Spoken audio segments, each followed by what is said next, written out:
هو أنا لازم أسيب المَيّة البيضا لغاية لمّا تستوي خالص وتقفل؟ طب لو كان في مشاكل تانية في العين غير المَيّة البيضا، الحل هيكون إيه؟ النهارده هشام في العمليات مع مدام نادية من إسكندرية.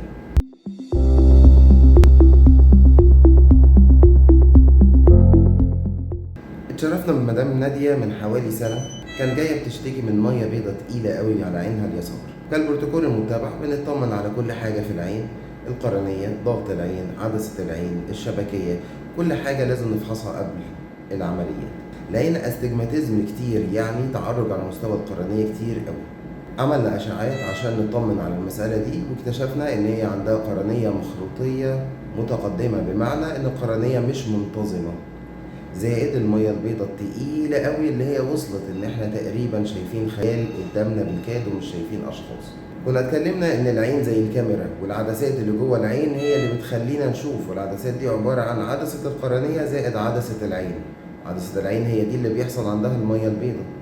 طيب الطبيعي في الظروف دي ان احنا هنشيل المية البيضاء ونحط عدسة جديدة فنشوف كويس، بس مدام نادية كان عندها مشكلة كمان في القرنية، التعرج الشديد والقرنية المخرطية اللي موجودة استلزم مننا ان احنا نختار انواع معينة من العدسات علشان توفر لنا افضل رؤية ممكنة بعد العملية.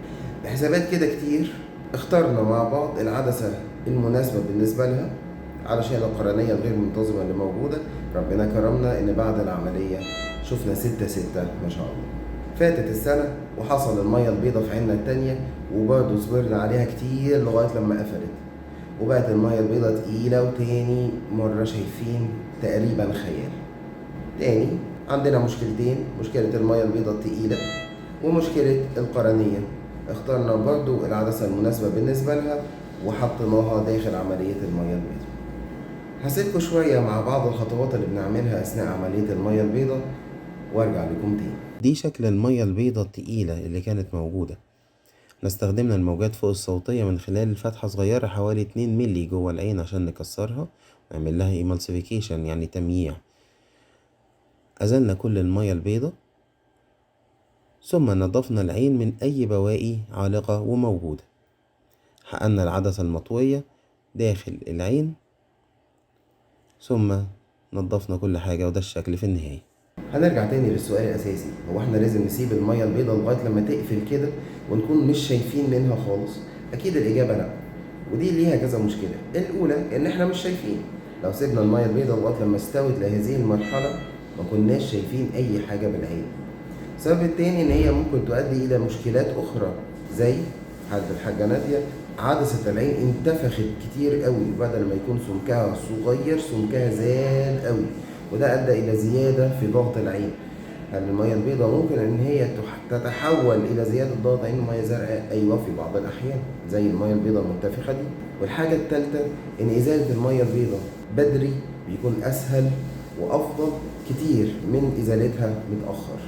إزالة المية البيضاء متأخر لغاية لما بنسيبها تكون زي حجرة زي الصخرة تكون أصعب بالنسبة للجراح، وبالنسبة لإزالتها من العين على بعض الأتعاب اللي ممكن تحصل في القرنية.